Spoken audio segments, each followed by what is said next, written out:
Annette Funicello, the pure icon of Disney, the dream princess of millions of American audiences, once captivated the world with her sweet smile and flawless image. However, behind the sparkling stage lights is a harsh truth that few people know. Annette once faced offers of sex for roles, and a shocking sex scandal that almost sank her career. In today's video, we will tell you the sexual truth about Annette Funicello that you have never known. In the mid-1960s, when the Hollywood aura was brighter than ever, the name Annette Funicello resounded as a living symbol of American beauty.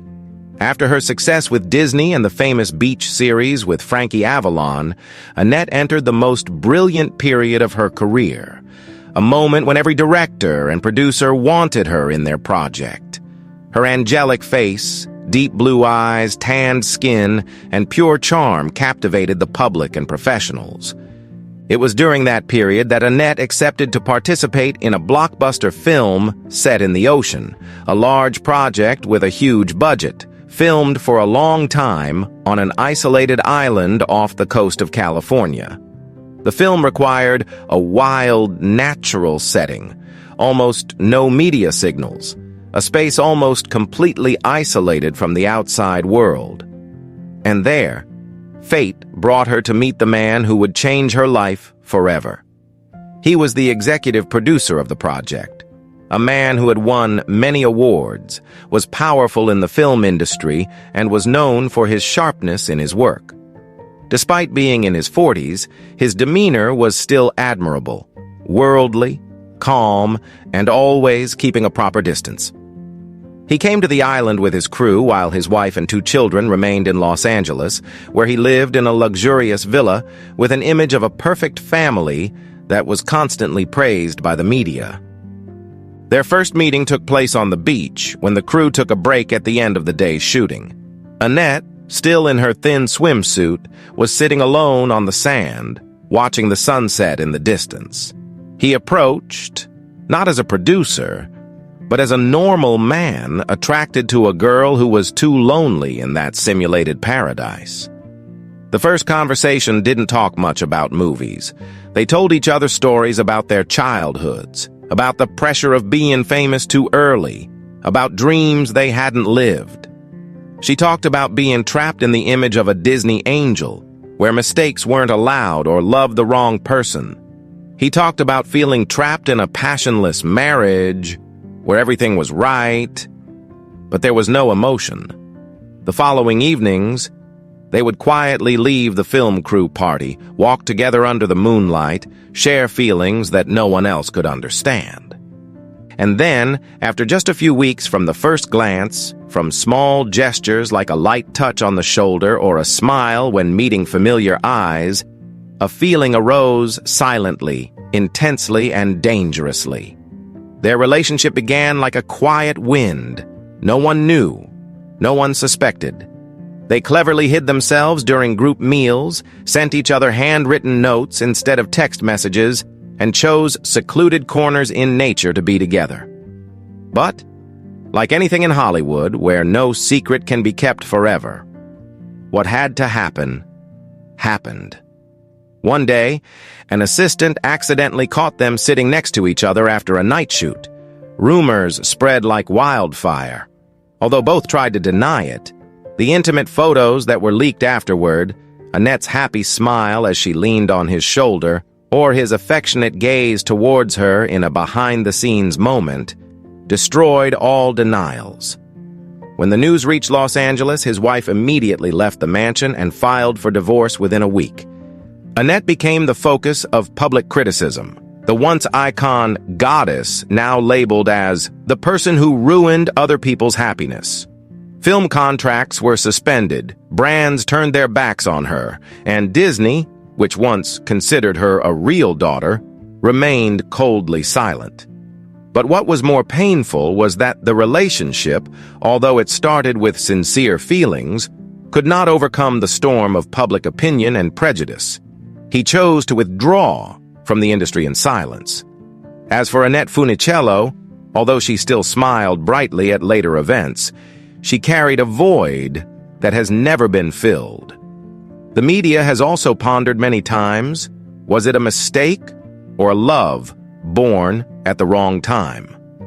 No one knows for sure, only knowing that, somewhere among the waves of the past, there still echoes the laughter, the eyes of someone in Annette Funicello's mind. In the mid-1960s, when the beach movie boom was in full swing and Annette Funicello was at the height of her fame, a tense confrontation took place behind the scenes. In a film project in the Beach Party series, the producer planned to upgrade Annette's image from an innocent muse to a sex symbol, to compete directly with names like Brigitte Bardot and Raquel Welch, who were dominating the screen with their daring looks. The script was edited at the last minute, adding a series of daring bikini scenes and a scene where she had to dance in a costume described as more revealing than ever. When Annette read those scenes, she immediately objected. For her, the image she had built was not just a commercial tool, but also a commitment to millions of young viewers who had grown up with her image on the Mickey Mouse Club. She felt that accepting those sexy scenes was tantamount to betraying the trust of the public, especially the parents who always saw her as an ideal daughter. The producer's reaction was immediately cold and threatening. Another beach goddess was chosen to replace her, and her name was removed from the internal promotional list.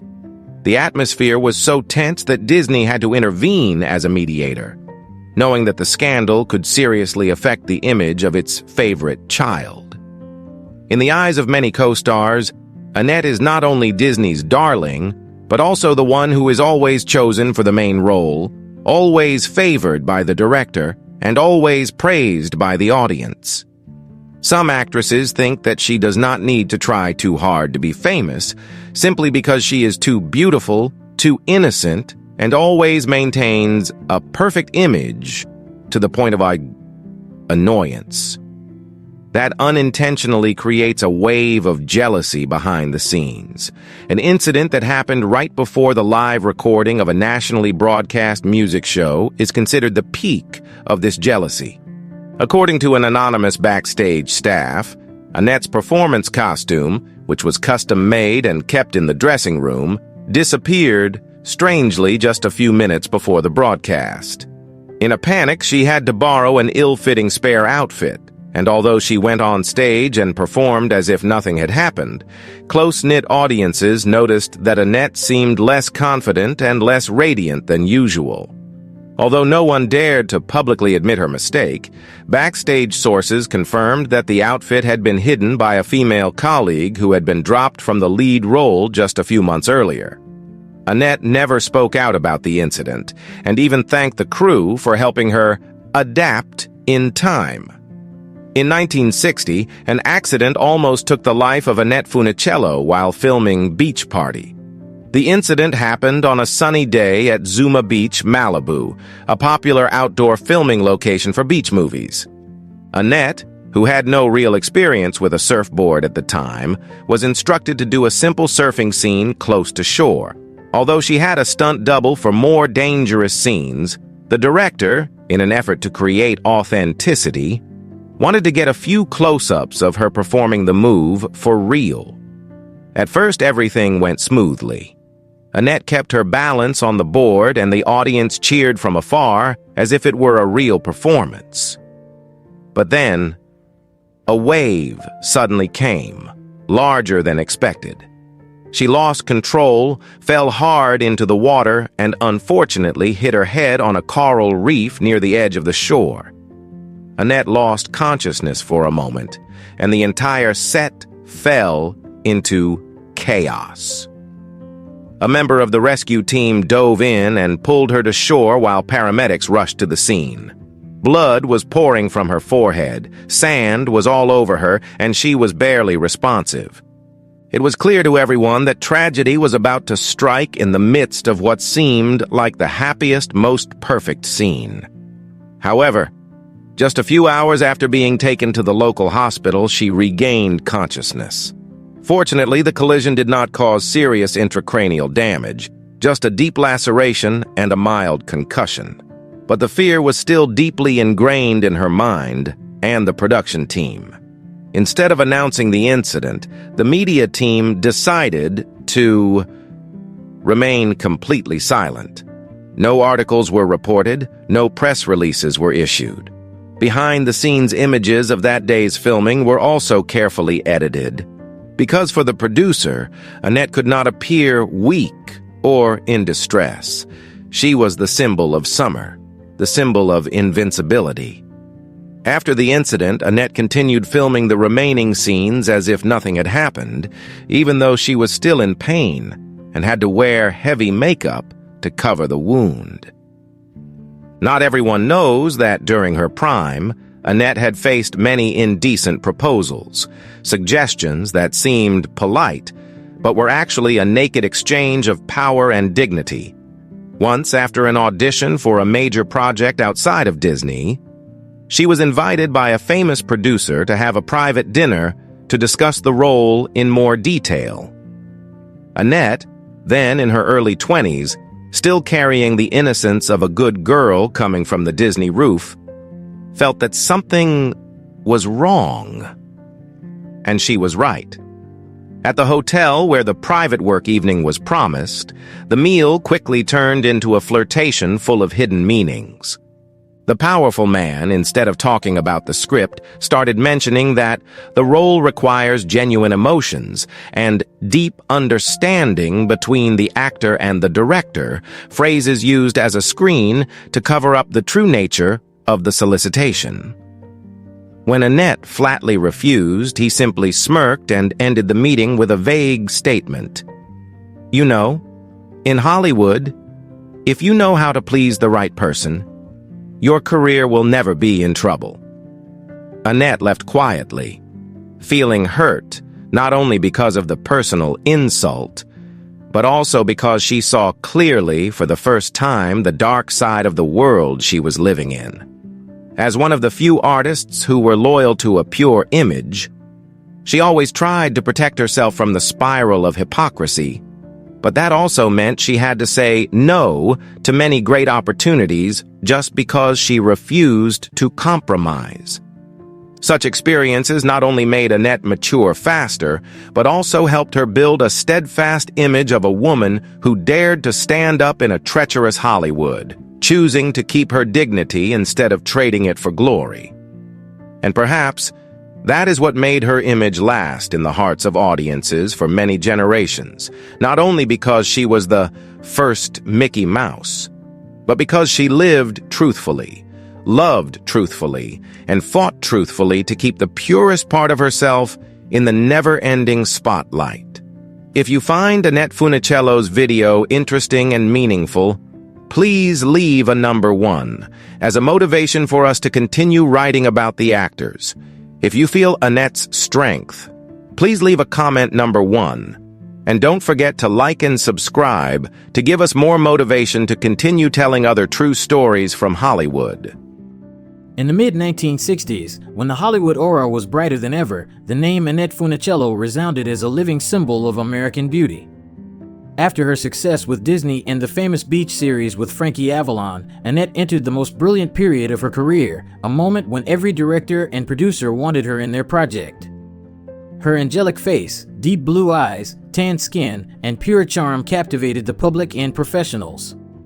It was during that period that Annette accepted to participate in a blockbuster film set in the ocean, a large project with a huge budget, filmed for a long time on an isolated island off the coast of California. The film required a wild natural setting, almost no media signals, a space almost completely isolated from the outside world. And there, fate brought her to meet the man who would change her life forever.